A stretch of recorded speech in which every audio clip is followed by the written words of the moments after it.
Assalamualaikum warahmatullahi wabarakatuh.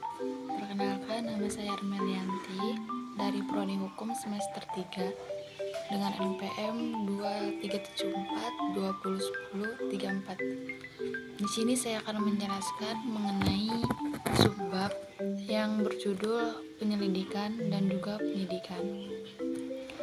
Mata kuliah Hukum Acara Pidana yang diampu oleh dosen Bram Fikma Idrisi.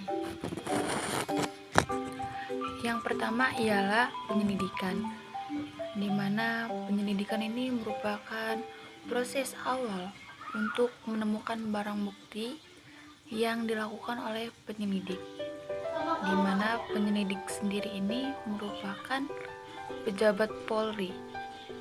Hal ini telah diatur oleh pasal 1 angka 4 Kitab Undang-Undang Acara Pidana, sebagaimana pengertian penyelidikan yang diatur dalam pasal 1 angka 5 KUHAP atau yang sering disebut dengan KUHAP, pada hakikatnya merupakan tindakan untuk mencari dan menemukan peristiwa yang diduga sebagai tindak pidana dan juga menentukan dapat atau tidaknya dilakukan penyelidikan.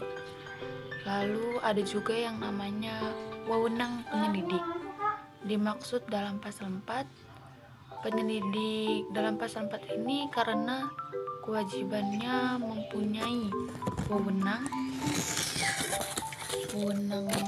seperti menerima laporan dari seorang tentang adanya tindak pidana, lalu mencari keterangan dan barang bukti, dan menyuruh berhenti seseorang yang dicurigai, lalu mengadakan tindakan lain menurut hukum.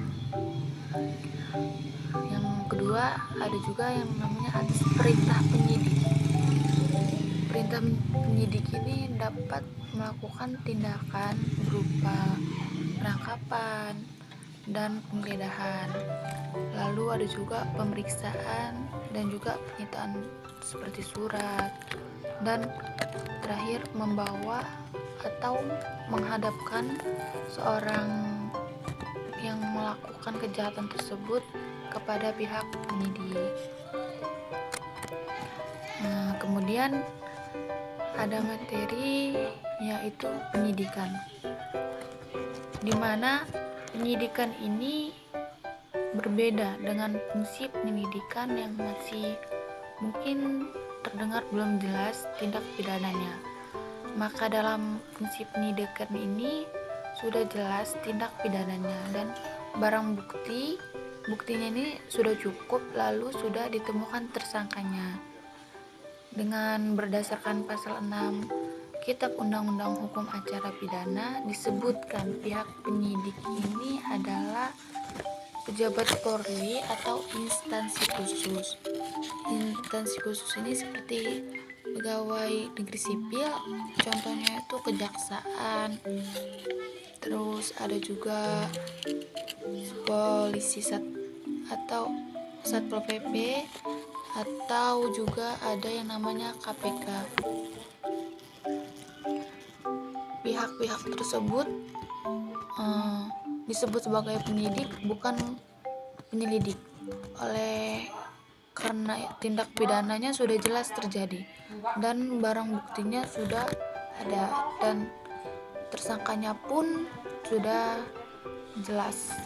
Misalnya dalam pelanggaran imigrasi. Dalam pelanggaran imigrasi ini seorang ditangkap karena telah menggunakan paspor palsu, maka tidak perlu dilakukan penyelidikan lagi karena tersangkanya sudah jelas dan tersangka tersebut jika sudah ditemukan lalu ditangkap dan langsung diproses. Ada juga contohnya yang sering kita dengar yaitu tindakan korupsi, di mana tindakan korupsi ini sudah ada yang mengatasinya, yaitu pihak KPK, Komisi Pemberantasan Korupsi. Jadi tidak perlu dilakukan penyelidikan lagi untuk mencari tersangkanya dan barang buktinya, karena sudah jelas-jelas tersangkanya tersebut sudah ada bukti dengan penggelapan uang. Maka dari itu orang tersebut langsung ditangkap dan diproses lanjut lagi. Ada juga penyidikan ini dapat dihentikan apabila kasusnya ini bukan merupakan tindak pidana. Jadi kalau bukan kasus tindak pidana, tidak dilakukan penyidikan. Mungkin ada pihak-pihak tertentu yang sudah ditugaskan untuk melakukan proses seperti penyidikan ini. Lalu ada juga tidak cukup barang bukti yang ditemukan. Apabila barang buktinya tidak cukup, maka penyidikan dapat dihentikan. Lalu ada juga yang namanya nebis in idem, di mana nebis in idem ini merupakan suatu asas yang artinya seseorang ini tidak dapat diperkara atau dituntut untuk kedua kalinya dalam kasus yang sama. Dan yang terakhir ada juga yang namanya tersangka mati. Jadi apabila tersangka yang melakukan kejahatan tersebut mati, maka penyidikan ini sudah dianggap selesai dan kasus pun mungkin bisa diberhentikan. Mungkin itu saja yang dapat saya jelaskan mengenai penyelidikan dan juga penyidikan. Jelas berbeda antara penyelidikan dan penyidikan, dimana kalau penyelidikan ini proses awal petugas Polri untuk menemukan barang bukti, sedangkan penyidik ini proses lebih lanjut dan mereka sudah menemukan barang bukti dan juga tersangkanya, lalu membawa prosesnya ke tahap selanjutnya lagi. Terima kasih, mungkin itu saja yang dapat saya jelaskan. Wabillahi taufiq wal hidayah. Wassalamualaikum warahmatullahi wabarakatuh.